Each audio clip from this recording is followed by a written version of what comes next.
اعوذ باللہ من الشیطان الرجیم، بسم اللہ الرحمن الرحیم۔ آڈیو نمبر 121، اہل خیبر کو سبق غزوہ خیبر۔ کل کے آڈیو میں ہم نے سنا کہ خیبر میں 5 بڑے بڑے اور 3 چھوٹے قلعے تھے۔ خیبر 2 پارٹ میں ڈیوائیڈڈ تھا، نیا خیبر سمجھیں اور پرانا خیبر۔ نئے خیبر میں 5 قلعے تھے بڑے بڑے، اور خیبر کے دوسرے والے حصے میں 3 قلعے تھے، اور جو 5 بڑے بڑے قلعے تھے وہ ایک کے پیچھے ایک لگے ہوئے تھے۔ ایک قلعے میں داخل ہو کر ہی دوسرے قلعے میں داخل ہو سکتے تھے۔ پہلا قلعہ مسلمانوں نے فتح کر لیا تھا اور یہود اس سے لگے ہوئے اگلے قلعے میں چلے گئے تھے۔ اس قلعے کا نام تھا صعب بن معاذ۔ یہ قلعہ نائم کے بعد سب سے بڑا اور سب سے مضبوط قلعہ تھا۔ اب مسلمانوں نے اس قلعے کا گھیراؤ کر لیا۔ اب پھر یہود نے اپنے کو قلعے میں بند کر لیا۔ قلعے سے باہر نکلیں گے تبھی تو جنگ ہوگی، تبھی کوئی نتیجہ نکلے گا۔ کئی روز ایسے ہی گزر گئے، مسلمانوں کے پاس رسد راشن سب ختم۔ قلعہ نائم فتح تو ہو گیا تھا، لیکن کھانے کی قلت ابھی بھی تھی۔ کئی صحابہ نبی اکرم صلی اللہ علیہ وسلم کے پاس بھوک سے پریشان آئے کہ یا رسول اللہ کچھ کھانے کو نہیں ہے اور ہم تھک کر چور ہو چکے ہیں۔ تب نبی اکرم صلی اللہ علیہ وسلم نے اللہ تعالیٰ سے دعا کی کہ یا اللہ تجھے ان کا حال معلوم ہے، اے اللہ تو ان کے بھوک کا عالم جانتا ہے، ان کے اندر قوت نہیں اور میرے پاس بھی کچھ نہیں کہ میں انہیں دوں، اے اللہ ہمیں جلد سے جلد فتح دے دے۔ اللہ تعالیٰ نے نبی اکرم صلی اللہ علیہ وسلم کی دعا قبول فرمائی اور قلعہ صعب بن معاذ یہ بھی فتح ہو گیا۔ اس قلعے کے فتح ہوتے ہی کھانے کی پریشانی ختم ہو گئی۔ یہود کے ان سارے قلعوں میں یہی قلعہ ایسا تھا جہاں آٹا، چربی اور زبردست خوراک کا انتظام تھا۔ اور یہودیوں کا حال یہ ہوا کہ جب وہ ہارنے لگے تو اس سے آگے والے قلعے میں بھاگ نکلے اور وہاں اپنے کو بند کر لیا۔ اس تیسرے قلعے کا نام تھا زبیر۔ یہ قلعہ یعنی قلعہ زبیر اسٹریٹجی کے لحاظ سے بہت ہی مشکل تھا۔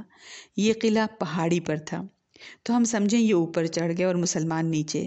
یہ پہاڑی کی اونچائی سے مسلمانوں پر نیچے تیروں کو پھینک رہے تھے، لیکن اس قلعے کے ایک ویک پوائنٹ کا بھی پتہ چل گیا۔ وہ کیا تھا کہ پانی کی سپلائی وہ نیچے ہی تھی۔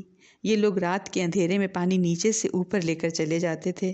انہی میں سے کسی نے آ کر مسلمانوں سے کہا کہ اگر ان کو قلعہ سے اتارنا ہے تو ان کی پائپ لائن کاٹ دو اور وہاں جو گھیراؤ ہے اس کو ٹائٹ کر دو، یعنی وہاں پہرا سخت کر دو، اور پانی کے بغیر کوئی کہاں رہ سکتا ہے، مجبوراً وہ سرنڈر کر دیں گے۔ لہٰذا وہی ہوا۔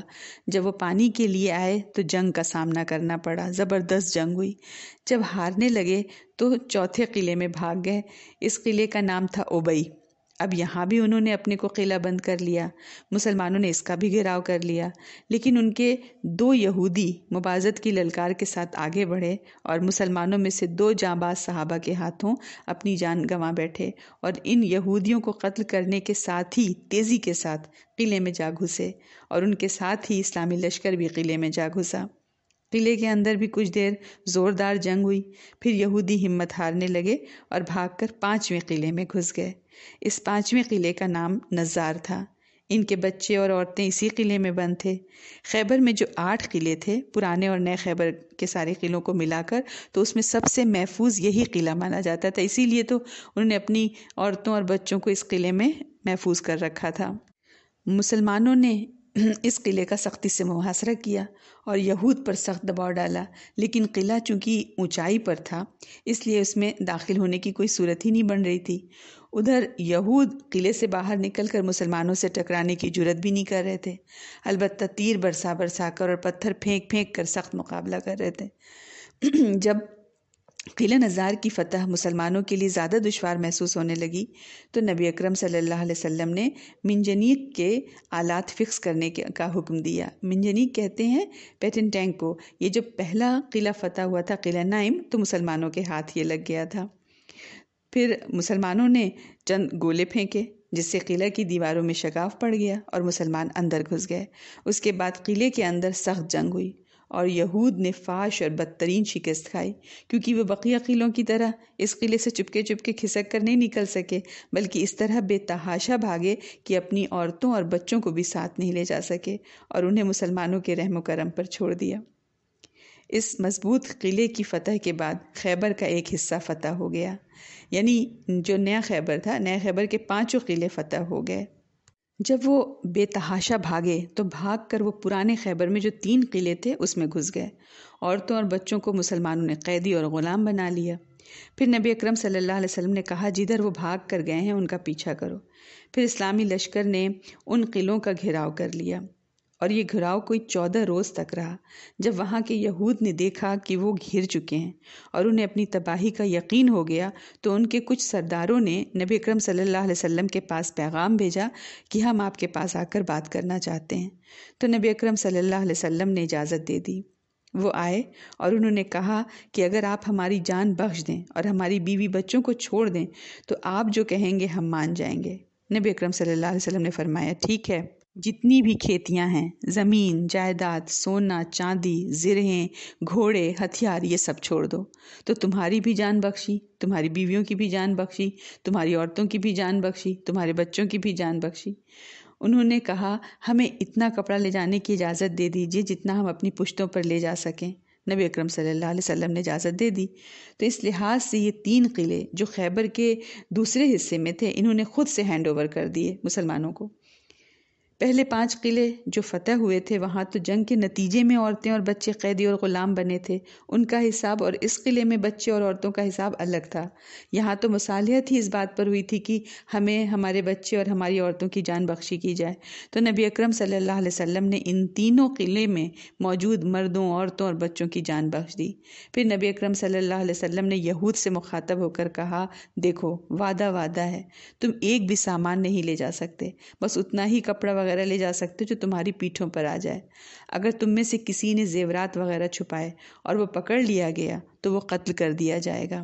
انہوں نے کہا ٹھیک ہے، ایسا ہی ہوگا۔ اس مصالحت میں یہودیوں کے سرداروں میں سے ایک سردار تھا کنانہ بن ابی الحقیق، یہ صفیہ رضی اللہ عنہا کے شوہر تھے۔ ان لوگوں نے یہ بات طے کی تھی کہ کوئی خزانہ وغیرہ نہیں چھپائے گا، لیکن کنانہ بن ابی الحقیق نے خزانہ زمین میں دفن کر دیا اور وہ روزانہ اس کا چکر لگاتا رہتا تھا۔ تو یہودی میں سے اس کے چچیرے بھائی نے نبی اکرم صلی اللہ علیہ وسلم سے آ کر اس کی شکایت کر دی۔ نبی اکرم صلی اللہ علیہ وسلم نے اس کی تفتیش کی تو وہاں خزانہ برآمد ہوا۔ پھر نبی اکرم صلی اللہ علیہ وسلم نے زبیر بن عوام رضی اللہ عنہ کو بلایا اور کنانہ کو ان کے حوالے کر دیا کہ اس سے اور اگلواؤ کہ اس نے اور کہاں کہاں خزانہ چھپایا ہوا ہے۔ پھر کنانہ نے جہاں جہاں خزانہ دفن کیا تھا سب بتا دیا۔ پھر نبی اکرم صلی اللہ علیہ وسلم نے شرائط کی روح سے اسے قتل کروا دیا۔